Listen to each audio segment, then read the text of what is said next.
Welcome to Tigray Television. I'm Mary Nimano. I'll be reading the news for you today. Stay tuned. On Wednesday, Director General of the World Health Organization, Dr. Tedros Adhanom, said his uncle was murdered by the Eritrean troops operating inside Tigray. The Director General said this at a conference with the United Nations Association of Correspondents. Dr. Tedros also added that 50 others were murdered alongside his uncle. Sarun Tsagay has more.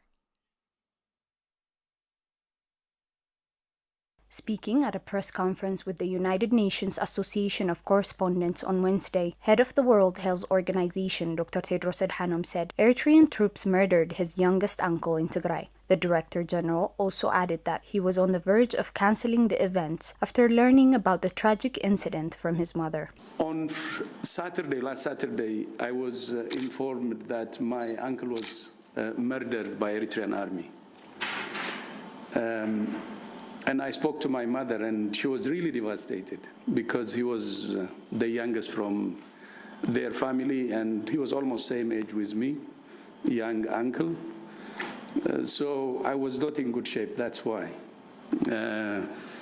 But good I met you, actually. Dr. Tedros also revealed that his uncle wasn't alone. He said 50 others were murdered alongside his uncle in a location he refused to disclose for the safety of the residents in the area. And he was not alone, by the way.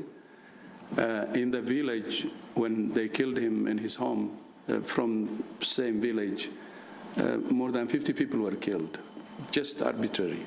The chief also noted that he lost a cousin last year after a church was blown up. He also expressed his hope that the peace agreement will be implemented fully and that the suffering in Tigray will end soon. And I hope the peace agreement will hold and this madness would stop. But it's just a very difficult moment for me. Family members of former Tigrayan ENDF members say that the new report published by Washington Post on December 4th regarding the Merab Abaya massacre has traumatized them and say they fear for the safety of their loved ones. Haile Gabru has more. This Eid, the wife of Daniel Girmay, a former member of the Ethiopian National Defense Forces, later nominated and sent to South Sudan for peacekeeping mission, representing the Ethiopian army in 2015. However, following the political turmoil in Ethiopia, Daniel had been betrayed by his own comrades and beaten in Sudan in a barbaric manner, tells his wife, who doesn't want her name to be mentioned for anonymous reasons. My husband served in the ENDF for so many years. He also went to Sudan for peacekeeping mission on behalf of his country and stayed there for so many years. Unfortunately, on February 2021, we learned from the media that he was beaten and lost his teeth because of his ethnicity. They were threatening and torturing me to ask my husband to come and surrender. It's a lot. I can't even describe it. My son is also a victim. They were trying to make him a hostage, but they failed. Both of them have expressed their happiness about the Pretoria Peace Accord, even though the recent reports coming out from the international media outlets are something awful and disturbing, for they don't know the fate of their husbands and other fellow former Tigrayan Ethiopian National Defense Force members who had been detained in Ethiopia 2 years ago.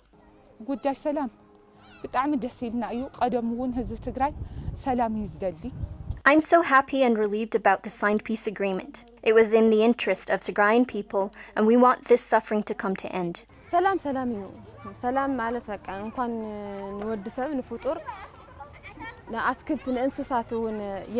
Everybody needs peace, even the plants and animals. As a Tigrayan and a victim, I am the happiest of all about the signed peace agreement, and nothing can be compared to peace, and it's accepted. This is also the other victim of arbitrary arrests carried out against former Tigrayan ENDF members due to their ethnicity, though her husband was serving his country for so long with utmost dedication.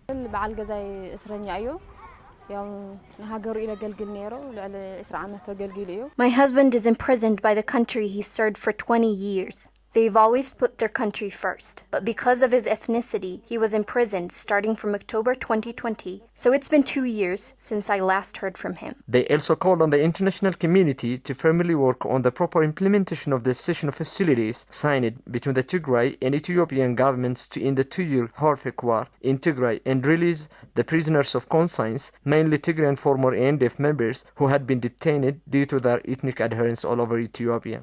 ببعل جزاي بتشازي خونسي زم كلهم تجارو ببهرهم بمنتهم زخلا شجر قطيمهم زلوا. I want not only former Tigray and ENDF members to be freed, but everyone who is a victim of racism. The government should seek apology and help in bringing their normal lives back.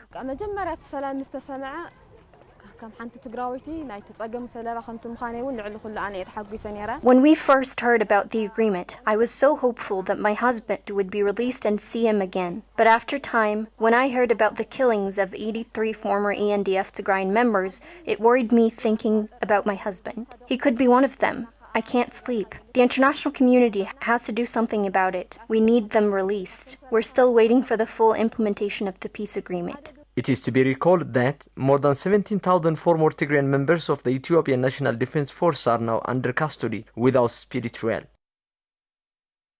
Bishop Abuna Tesfasilase, Eparchy of the Adigrat Catholic Church, says the city has been flooded with more than 100,000 newly displaced persons from the border areas to the north due to continuous atrocities by Eritrean troops. Although some humanitarian assistance like food and medicine is starting to enter Tigray, the bishop says it's below the needs on the ground and cannot cover for the thousands in need. Aragay Garunkel has more.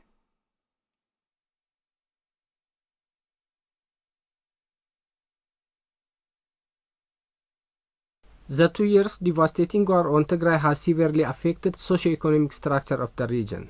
Accordingly, millions are still forced to live under a dire need of humanitarian need. However, the Bishop of the Eparchy of Adigrat Catholic Church, Bishop Tesfasilase Medhen, says after the signing of the peace agreement, some humanitarian assistance like food and medicine is starting to enter Tigray, but it is by far below what is expected to reach the millions in need. This agreement that was signed in Pretoria and also later in Nairobi by military officials is a good news for people to breathe hope and peace. And now is already well over 1 month and more. People who were sick, ill, without medicine, those who were without food, those who were without shelter are still continuing to live in the same situation. It is commendable that some humanitarian assistance is arriving, some medicine, some food appearing, but it is by far below what is expected to reach the millions that are in need. According to the bishop, the 2 years horrific war on Tigray has not only affected the lives of human beings, but also the whole ecosystem. Now human beings created in the image of God with intelligence have become instruments of destruction. This destruction has costed us immense number of lives, hundreds of thousands of lives. I believe every family is affected. Not only human beings, but the environment, the situations as a whole, the ecosystem, all this has been disturbed. The bishop also says the city of Adigrat in the eastern part of Tigray is still flooded by more than 100,000 newly displaced people from the bordering area of Eritrea, as they couldn't be able to return home safely. The city where we are living, Adigrat, is flooded with newly displaced people from the bordering area or Reda population. Over 100,000. They are living in the town. They are living in villages on top of other families that we know. A family is carrying 5, 6, 7 families on top of who they were. Therefore, this situation will only be solved when roads are open, when the occupying army, whether it is from Eritrea or from the Amhara region, leaves the places and the displaced people return to the places. I don't see any other logic. If we speak about peace, peace means people have to have shelter, to have food, to get medicine when they are ill, and to live. To live, people need space, and their space is their homes. And if their homes are occupied, how can you achieve peace? Bishop Tasfasilasi also says the signed peace deal between the governments of Tigray and Ethiopia needs a comprehensive understanding and a move to ensure on the ground that people can breathe again and live in peace. If families are grieved by the loss of their members from any side, it is a grief for me and for all, should be for all. Therefore, to stop this situation, this peace has to have a comprehensive understanding and move to ensure on the ground that people can breathe again and live in peace. A delay in a restoration of services in Tigray is taking a heavy toll on many, including those who haven't heard from family members in more than 2 years. Our reporters visited a bus station in Mekelle and met people who were looking to travel to areas bordering the Amhara region to make phone calls and sending letters through people to loved ones inside the region. Salome Talay has more. These are tears of a mother who hasn't heard from her son in more than 2 years.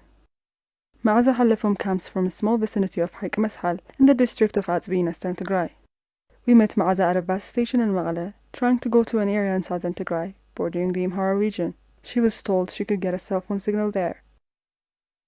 Traveling all the way down there to try and contact her son in Saudi Arabia, who doesn't know who in the family is dead or alive.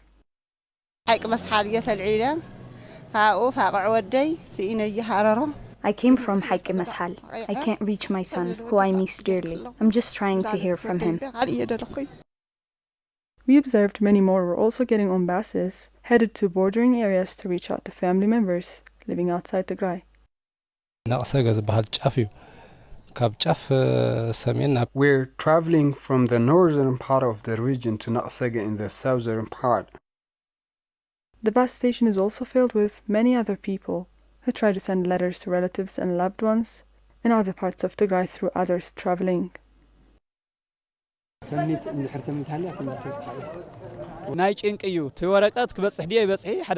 I don't know whether the letter will reach her or not. I am just doing this out of desperation. A peace deal signed in early November promised restoration of basic services to Tigray, but services including telecommunication and banking are yet to be restored in most parts of the region, including the capital Mekelle. The world's largest social platform, Facebook, is facing a $2 billion lawsuit for posting inciting violence in the war on Tigray. Kenyan lawyer Mercy Mutemi filed the case in the High Court of Kenya yesterday. Among those she represented was Abraham Marig, whose father had been killed by Fano militias in Bahar Dar a year ago, following a Facebook post calling for his murder. Sarah Kalali. A $2 billion lawsuit has been filed against Facebook's parent company, Meta, for the social platform's algorithm that helped fuel the viral spread of hate and violence in the war on Tigray. Abraham Marig filed the lawsuit, which violated more than 10 articles in the Kenyan Constitution in the Kenyan High Court, alongside Amnesty's Fishatakla and legal group Katiba Institute. He is the son of Professor Marig Amara, who was gunned down in front of his home in Bahar Dar last year after Facebook posts targeting him started to appear. The family said soon after the Facebook posts appeared, they notified the company to remove the posts, but say they did not receive a response until after the father's murder. Abraham says he believes his father would still be alive if Facebook had removed those posts. One of my clients, his name is Abraham Maareg. His father was murdered last year following the posting of 2 Facebook posts that called for the murder of his father. Any of us would, when he saw those posts calling for his father to be murdered, he reported them to Facebook severally. And not only did Facebook take over a month to get back to him, when they finally did, they said, yes, these posts violate the Facebook community standards, and we're going to take them down. But a whole year later, as recent as last week, one of the posts was still up on Facebook. The lawsuit also said that content moderation in Africa is limited compared to the US. Why did it take over a month to take down a post that calls for the murder of somebody? Why was the post left up for over a year? Something is wrong with the way Facebook moderates content, and the case my clients have made is that there's lack of investment in content moderation, especially for African countries. When you compare to other regions, we are getting the second-rate treatment. This is not the first time the multi-billion-dollar company has come under fire for disregard for content moderation. A CNN report last year said that Facebook was aware its site was being used to incite violence, but did nothing to stop it. It reported a youth group in the Amhara regional state by the name of Fano using the platform to incite violence against Tigrayans. In an interview with Tigray Media House, Abraham said the day of his father's murder, he recalls his father going to the university to process documents for his retirement. Surprisingly, that day coincided with the day we lost our grandparents and great-grandparents. So, my mother went to St. Michael Church and my father went to the university to process his retirement. On his usual way home, he took out 10,000 birr cash at Dashin Bank. And when he was about to enter the house, people came from the right, left, and from the back that were following him from the university. They were members of Amhara Special Forces, Fano, and the militia groups in the area that had the area under surveillance before my father arrived. One of the killers arrived on motorbike. Abraham says his father parked the car in front of the house and was opening the gates to the compound to let the car in when the shots began. The man on the motorbike with a piece of cloth covering his face went near my father, and first he shot his right leg and then his right shoulder. We were able to find out that there was no conversation and that my father didn't shout or beg. He swallowed his pain and he passed away minutes after the second shot. At 60 years old, Professor Ma'arig Amara was a prominent figure in Ethiopia's education system and one of the only 3 professors of analytical chemistry in Ethiopia and the only one at Bahar Dar University where he worked. Now his house has been occupied and his car stolen by his killers while his family were forced to flee their homes. That wraps up our news for the hour. I'm Mary from Tigray. Thank you for tuning in.